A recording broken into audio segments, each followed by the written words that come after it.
Making headlines, President Dr. Mohammad Muiz returns to the Maldives after concluding his landmark visit to the United States for the 79th session of UNGA.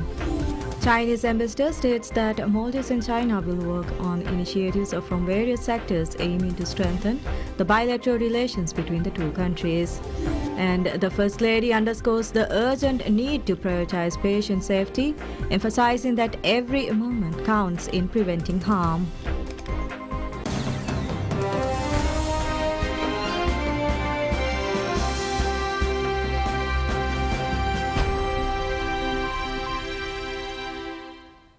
Bismillahirrahmanirrahim. Hello and good afternoon. I am Mariam Shaushut with PSMNEWS in English. President Dr. Mohammad Muiz returns to the Maldives after concluding his landmark visit to the United States for the 79th session of the United Nations General Assembly.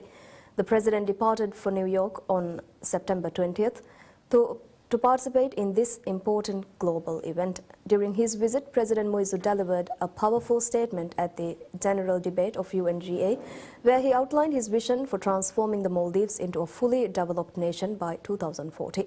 He also called on world leaders to hold Israel accountable for its actions in Palestine, advocating for the establishment of an independent Palestinian state, an end to Israeli aggression, and full recognition of Palestine as a UN member state.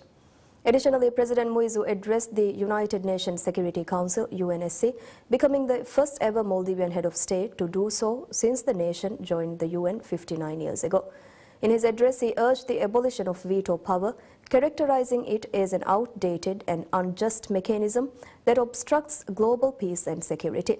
His call resonated with smaller nations that believe eliminating the veto would enhance the UN's responsiveness to vulnerable populations and better equip it to tackle global challenges. Throughout his trip, the President delivered several speeches on critical topics such as sea level rise, renewable energy and climate change. He played a leading role in co-chairing significant side events during UNGA and held bilateral discussions with various delegations. He also took time to engage with the Maldivian community in New York. Before concluding his trip, President Muiz spoke at Princeton University's School of Public and International Affairs, emphasizing the Maldives' growing significance in global trade, energy security and environmental conservation. In addition, the President visited Google's main office in New York to discuss potential collaborations focusing on the integration of AI in public service delivery, the promotion of digital literacy and data-driven solutions for climate resilience.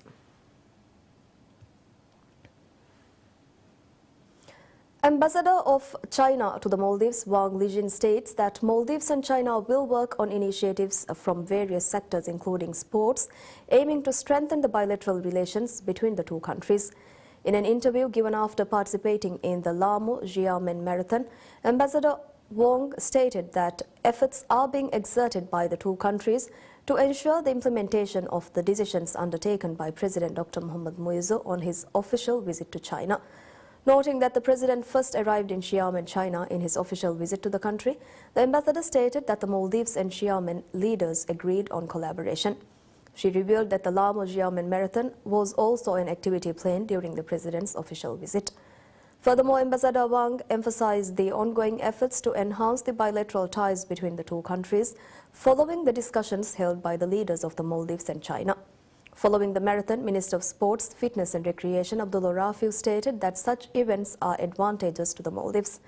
As such, while the marathon ensures the good health and well-being of residents, it also plays a pivotal role to increase the interest of the Chinese people towards Maldivians. The link road in Lamu Atoll was developed with the assistance of the Chinese government. It is the longest road in the Maldives, connecting 4 islands. China is a country which assists the Maldives in various developmental initiatives. Minister of Climate Change, Environment and Energy Tariq Ibrahim asserts that the leadership of former President Abdullah Yamin Abdul Qayyum left the Maldives marginalized in the international arena. His remarks followed criticism from the People's National Front PNF regarding the President's recent statements at the United Nations General Assembly UNGA. In a social media post, Minister Thorik highlighted that President Yamin did not attend the UNGA during his tenure, which he claimed demonstrated a lack of interest in strengthening the Maldives' international relations. Notably, he mentioned that in 2015, while world leaders gathered for the UN Summit on Sustainable Development Goals, President Yamin was absent. The minister emphasized the importance of leaders representing their people on the global stage and advocating for necessary support. He urged that President Yamin's approach effectively distanced the Maldives from international engagement. In contrast, Minister Thorik praised President Dr. Mohammad Muizz for his proactive stance. He stated that President Dr. Muizz prioritizes the needs of the people and is actively working to enhance relations with other countries. Notably, he highlighted that President Dr. Muizz has made history by being the first Maldivian president to address the UN Security Council, showcasing the Maldives' commitment to strengthening bilateral relations. Minister Thorik asserted that President Dr. Muizz is dedicated to addressing issues with a people-first approach and is committed to policies accepted by the Maldives. He expressed confidence that the president would always advocate for the right course of action.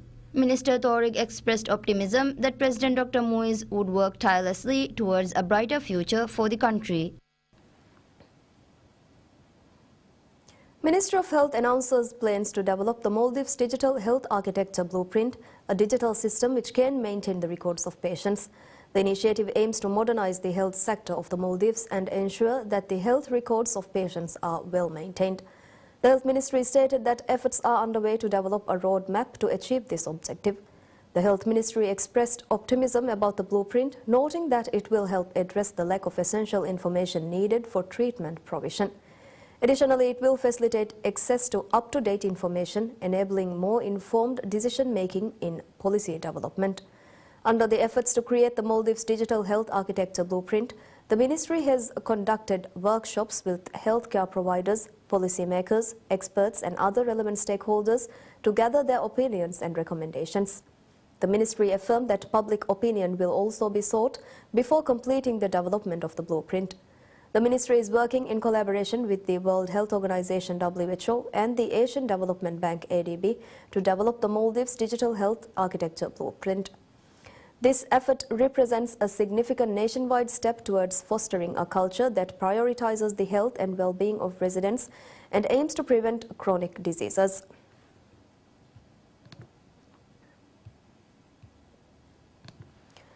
First Lady Sajida Mohammed inaugurates the Patient Safety Committee and Patient Safety Strategic Plan of Addu Equatorial Hospital (AEH). The inauguration took place during the National Patient Safety Conference 2024.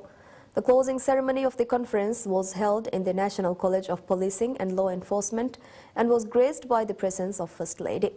In the closing ceremony of the conference, a special panel discussion focusing on the safety of patients was held. The discussions provided significant information on the current efforts exerted to ensure patient safety, the challenges in ensuring the safety of patients, and potential solutions to address the issues. During the ceremony, the Patient Safety Committee and the Patient Safety Strategic Plan of AEH were inaugurated. First Lady Sajida presented the pins of the 12 members of the committee. The committee was established with an aim of ensuring the safety of patients, investigate the cases and complaints filed against the services provided, and to make important decisions.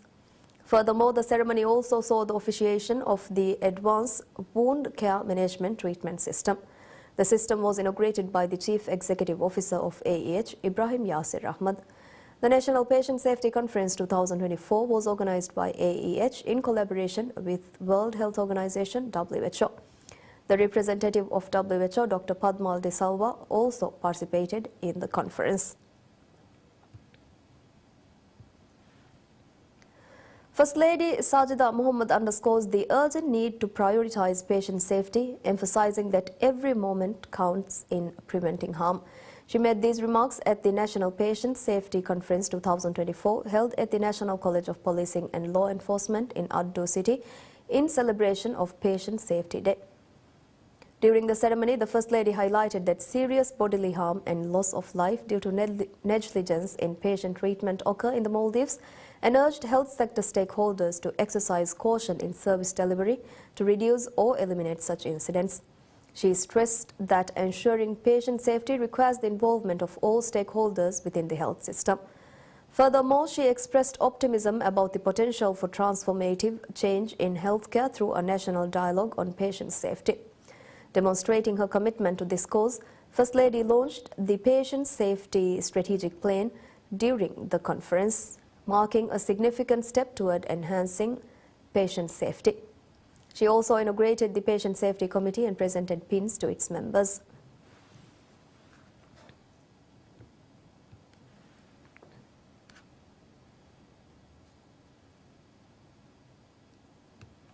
Minister of Tourism Ibrahim Faisal announces that a hotel school is being developed in the Maldives.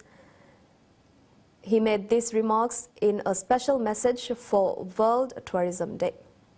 Minister Faisal emphasized the government's commitment to enhancing the tourism sector, highlighting the establishment of the hotel school is part of President Mohamed Muizzu's promise. He mentioned discussions held with a Swiss hotel school regarding the project. He also added that the President envisions developing this facility on a separate island where tourism will continue to thrive. Minister Faisal also underscored the need to increase the number of Maldivians in managerial positions within the tourism industry. In the message, Minister Faisal reiterated the government's dedication to addressing the needs of tourism workers and resolving challenges within the sector.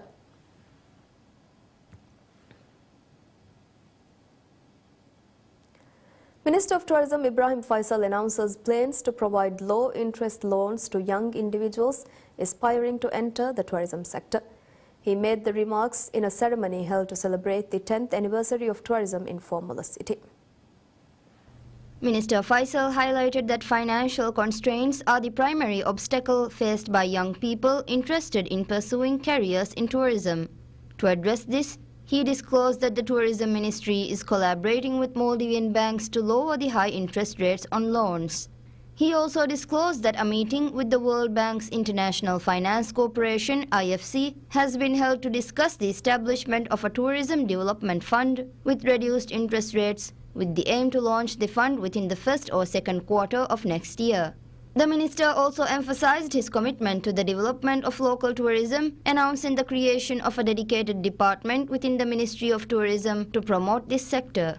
Additionally, Minister Faisal expressed intentions to enhance the Maldives' reputation as a premier dive destination.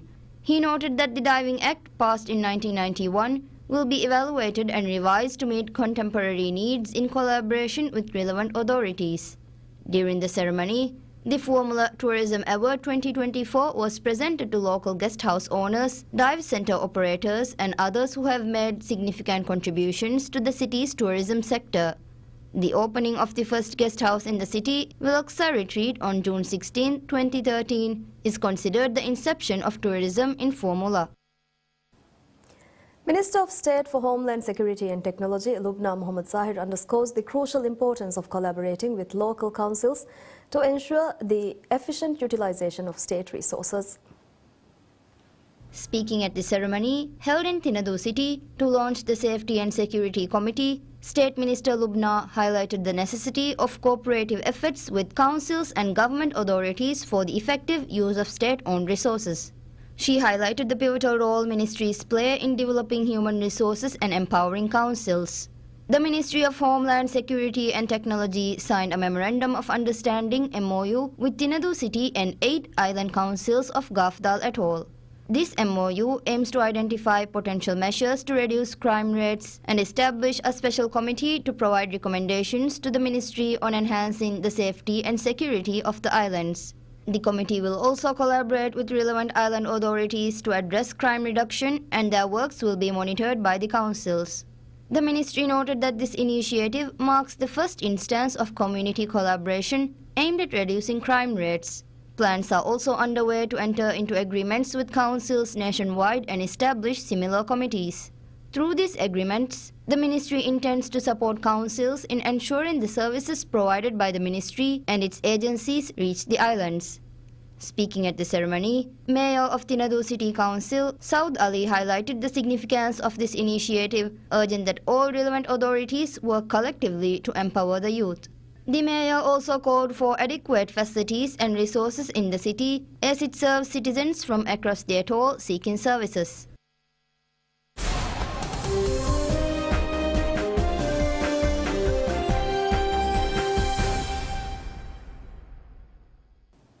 The blue-chip Dow Jones Industrial Average closes at a record high as investors welcomed a subdued inflation report that also lifted small-cap stocks which stand to benefit from more interest rate cuts by the Federal Reserve. The technology-heavy Nasdaq slipped and the S&P 500 edged slightly lower, but both indexes stayed close to recent record highs. All three Wall Street indexes lodged their third consecutive week of gains. I think you're basically coming into the end of the month, end of the quarter. I think there's been surprising resilience in a way. I think it's just being reflected. There's just not, we kind of come into each evening thinking tomorrow maybe we'll get a little bit of a pullback. It tends to be relatively stable. Obviously, we had news come out this morning with respect to inflation data that was relatively tame. That was positively received. I think there's a lot of people that are repositioning their portfolios still on a daily basis. So you've got a little bit of yesterday's winner, today's loser, and vice versa. But in general, I would call the tone resilient. The Commerce Department reported a moderate rise in consumer spending while inflation pressures continue to ease. Separately, the University of Michigan's final September reading on consumer sentiment came in at 70.1, surpassing the economists' expectations of 69.3, according to a Reuters poll. The S&P 500 lost 7.20 points or 0.13% to end at 5,738.17 points, while the Nasdaq Composite lost 70.701 points or 0.39% to 18,119.59. The Dow Jones Industrial Average rose 113.89 points or 0.33% to 42,313. The Russell 2000 index, which tracks small caps that fare better in a low-rate environment, climbed to a one-week high. Investors now slightly favor a 50 basis point cut at the Fed's next meeting, with a 52.1% chance up from a coin toss before the data, as per the CME Group's FedWatch tool.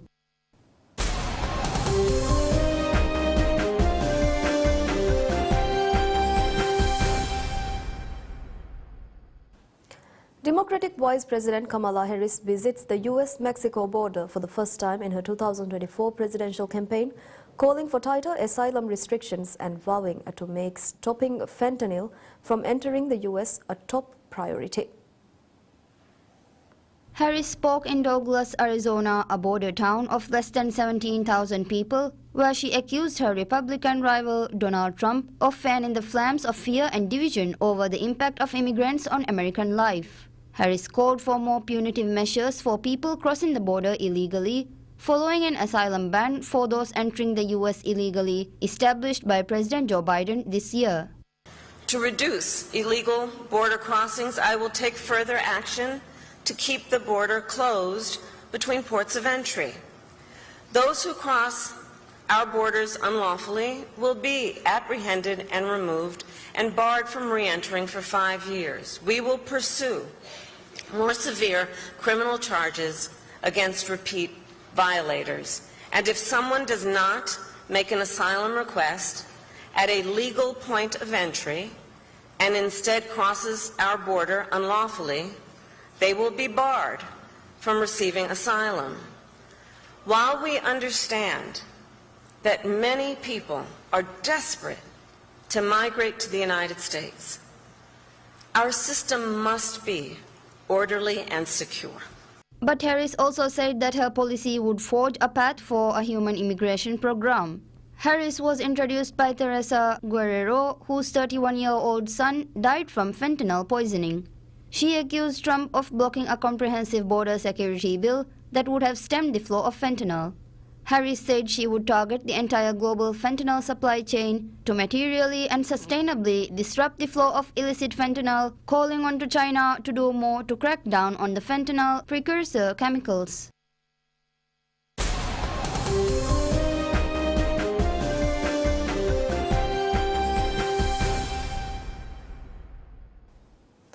The final of the 2025 FIFA Club World Cup will be played in New Jersey's MetLife Stadium, with Atlanta, Charlotte, Cincinnati, Los Angeles, Miami, Nashville, Philadelphia, Seattle, Washington and Orlando also hosting matches. The 2025 FIFA Cup World Cup final will be held at the New Jersey home of the NFL's New York Giants and New York Jets, World Soccer's governing body announced on Saturday, September 28th, along with the venue lineup for the revamped tournament. The expanded 32-team tournament, which will feature leading clubs from around the world, will be held in 12 stadiums around the United States, US, next year from June 15th to July 13th. The open-air stadium for the final, which opened in 2010 and has a capacity of 82,500, held the Copa America Centenario final in 2016, when Chile denied Lionel Messi's Argentina for a second time in a penalty shootout.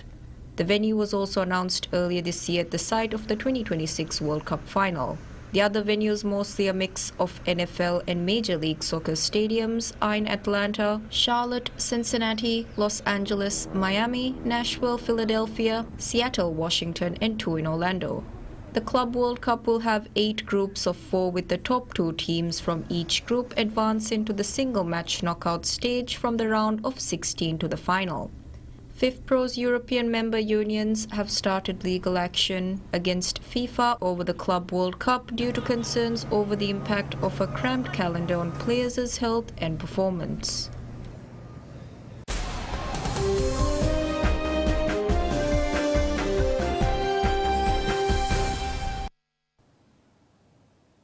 The excavation of a large Viking-era burial site in Denmark unearths 50 unusually well-preserved skeletons that archaeologists expect will help shed light on the lives of the Nordic people, best known for their seafaring exploits in the Middle Ages. According to Michael Borlundo, the excavation leader from Museum Odense, the skeletons discovered near Denmark's third largest city, Odense, were kept intact by high water levels and favorable soil conditions that prevented them from decomposing. Rare artifacts such as knives, glass pearls and brooches dated between year 850 to 970 were also found at the excavation, which began 6 months ago. Lundo said the grave gifts indicate most of the people were part of a small community of farmers, although a woman of higher status was buried with a silver ornamented knife and a piece of glass which was rare in the Viking Age. Archaeologists took samples to search for pollen to determine which season the person was buried in and what textiles they wore. An X-ray of a soil block from the site revealed an oval brooch, an iconic Viking Age jewelry piece associated with women's garments, covered with wood and human remains. The archaeologists said that on the back of another brooch with period-specific ornaments, mineralized woven textile fragments provided evidence of the type of dresses worn in the Viking Age. Most of the skeletons have been removed from the graves and packed in cardboard boxes at the museum to dry out before the examination and final cleaning.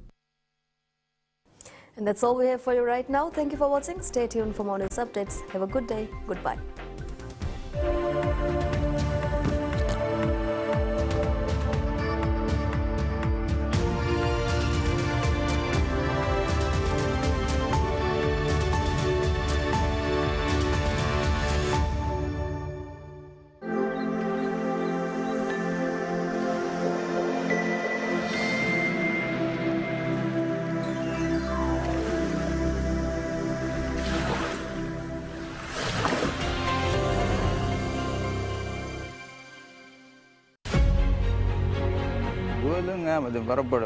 Relax, mind fresh.